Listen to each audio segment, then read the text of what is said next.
अखिल भूमंडलीय सर्व शिरोमणि मुनि समाज के संस्थापक आदि मुनीश्वर योगेश्वर सदगुरुदेव शिवमुनि महाराज की जय। उपस्थित मुनि वृंद, साधु सज्जन वृंद, संत वृंद, साधक वृंद, आध्यात्म ज्ञान के जिज्ञासु और प्रेमियों, सभी श्रोता वृंद, आप सबको मेरा कोटिशः नमन, सप्रेम जय जीव। तो आध्यात्मिक चर्चा चल रही है और हम लोग सदगुरुदेव शिवमुनि महाराज रचित ग्रंथ निरोग होने का अद्भुत उपाय पर चर्चा कर रहे हैं।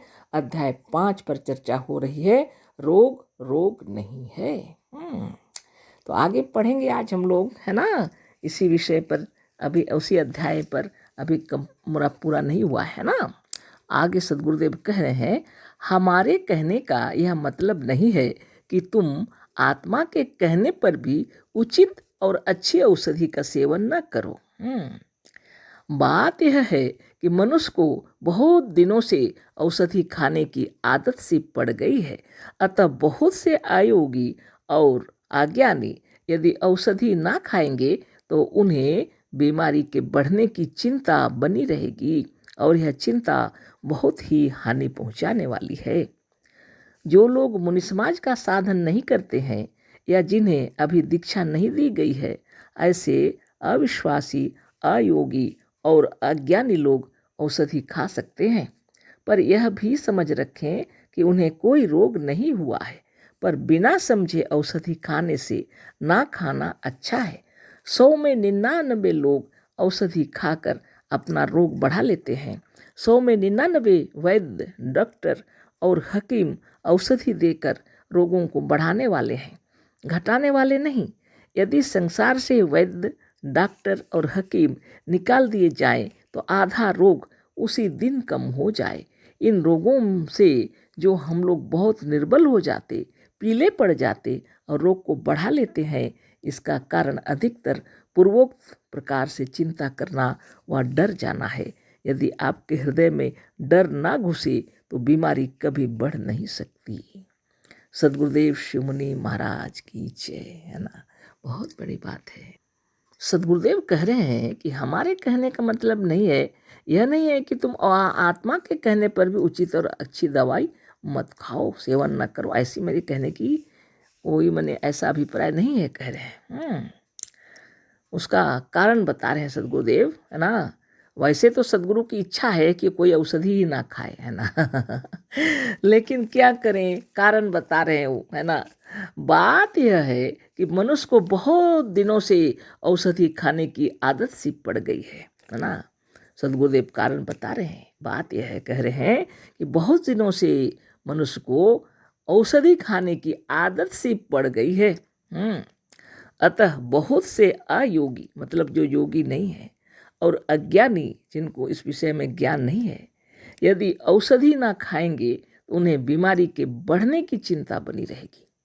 यदि वो लोग औषधि नहीं खाएंगे, कौन? जो अयोगी हैं, योग नहीं करते, जो उनको इस विषय में ज्ञान नहीं है, यदि वो औषधि नहीं खाएंगे तो चिंता क्या होगी? रोग के बढ़ने की चिंता रहेगी, है ना, बनी रहेगी, हमेशा बनी रहेगी। औषधि नहीं खाएंगे तो रोग के बढ़ने की चिंता बनी रहेगी और यह चिंता बहुत ही हानि पहुंचाने वाली है। तो औषधि वाली बात एक है और चिंता वाली बात एक है। यदि दवाई नहीं खाएंगे तो उनको चिंता बनी रहेगी, ये बीमारी बढ़ रही है, बढ़ते जाएगी, है ना। और ये जो चिंता है बहुत हानि पहुंचाने वाली है, क्योंकि वो खुद ही चिंता कर रहे हैं, अब मैं बीमारी बढ़ेगी। अब ये चिंता जो है ये सबसे खराब है ना। अब बताइए कितनी बड़ी बात है। जो योग करते हैं उनके लिए कोई चिंता की बात नहीं है, और जिनको सच्चा ज्ञान हो गया उनके लिए कोई चिंता की बात नहीं है। वो औषधि नहीं खाएंगे, योगाभ्यास करेंगे, स्वस्थ और निरोग रहेंगे, प्रसन्नचित रहेंगे, प्रफुल्लित रहेंगे, कोई परेशान होने की बात उनके लिए नहीं है।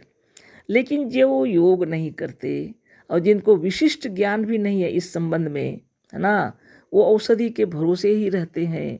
और आज से नहीं, बहुत दिनों से लोगों के अंदर ऐसी आदत पड़ गई, गुरुदेव कह रहे हैं, औषधि खाने की। और यदि ऐसे व्यक्ति औषधि नहीं खाएंगे तो उनके भीतर ये चिंता बनी रहेगी कि अब रोग बढ़ रहा है ना। ये चिंता बहुत बड़ी चिंता है ये, है ना, और यही चिंता हानि पहुंचाने वाली है। इसको अगर तत्व से समझ जाएंगे तो आप योगाभ्यास करते रहिए और निरंतर ध्यान करते रहिए। आपको अपने स्वरूप का ज्ञान हो जाना चाहिए, क्योंकि किसी में वह ताकत नहीं कि आपको मार दे, कोई भी, है ना। लेकिन आप यदि योग साधन नहीं करते हैं तो ये औषधि और ये जो खाते रहेंगे फिर भी बीमारी बढ़ जाएगी। और बीमार होकर कितने लोग मर गए।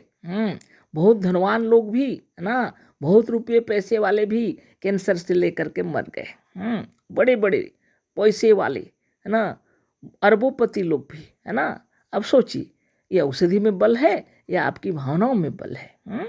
तरह तरह के इलाज चल रहे हैं, है ना, इसके बावजूद भी लोग मर गए। आश्चर्य की बात है। लेकिन सदगुरुदेव की साधारण से चक्रभेदन, उस साधन चक्रभेदन को कर लेने से कैंसर भी छूमंतर हो जाता है। असाध्य बीमारी नष्ट हो जाती है। बिल्कुल, ये कोरोना के समय में कितने लोग मर गए।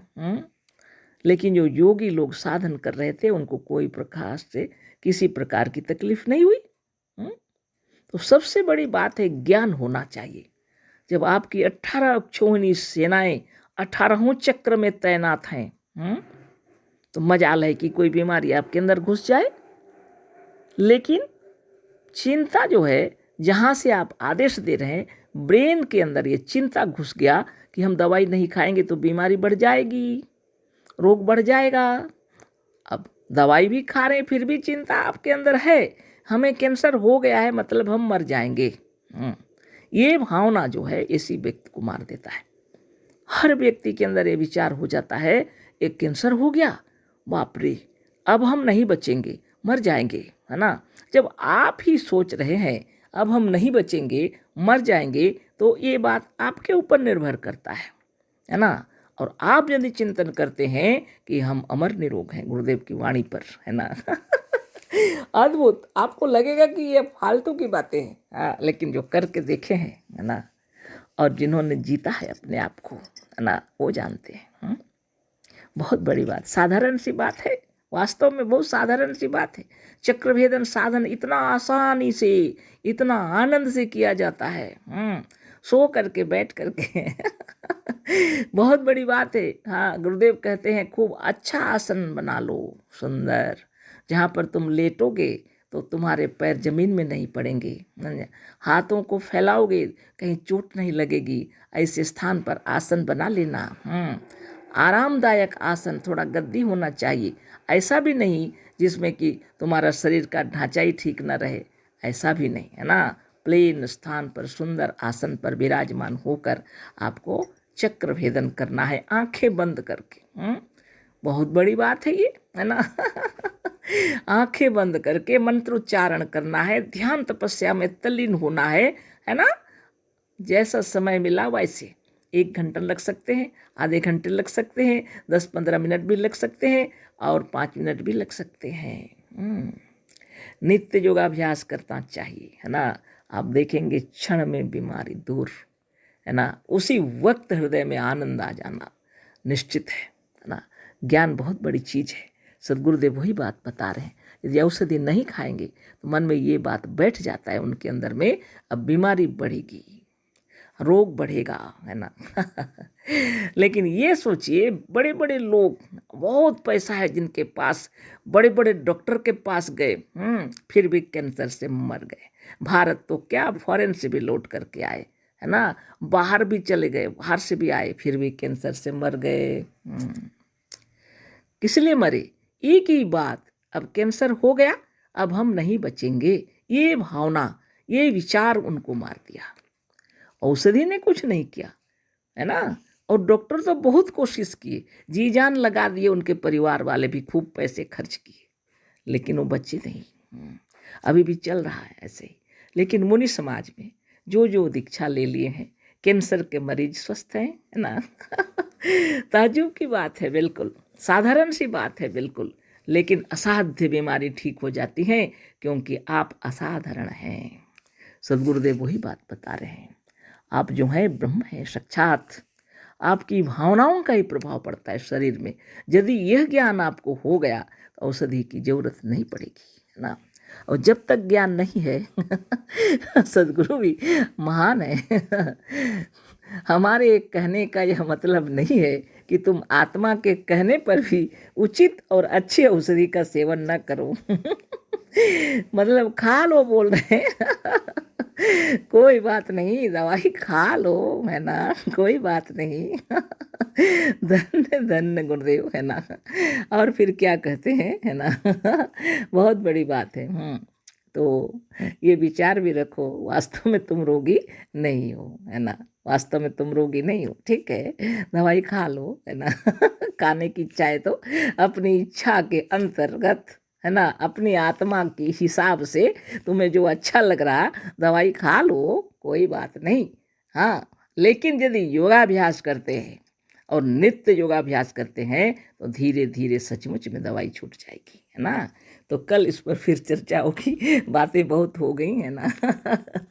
अशेष धन्यवाद, कोटि से नमन, सब प्रेम, जय जीव। सदगुरुदेव शिवमुनि महाराज की जय।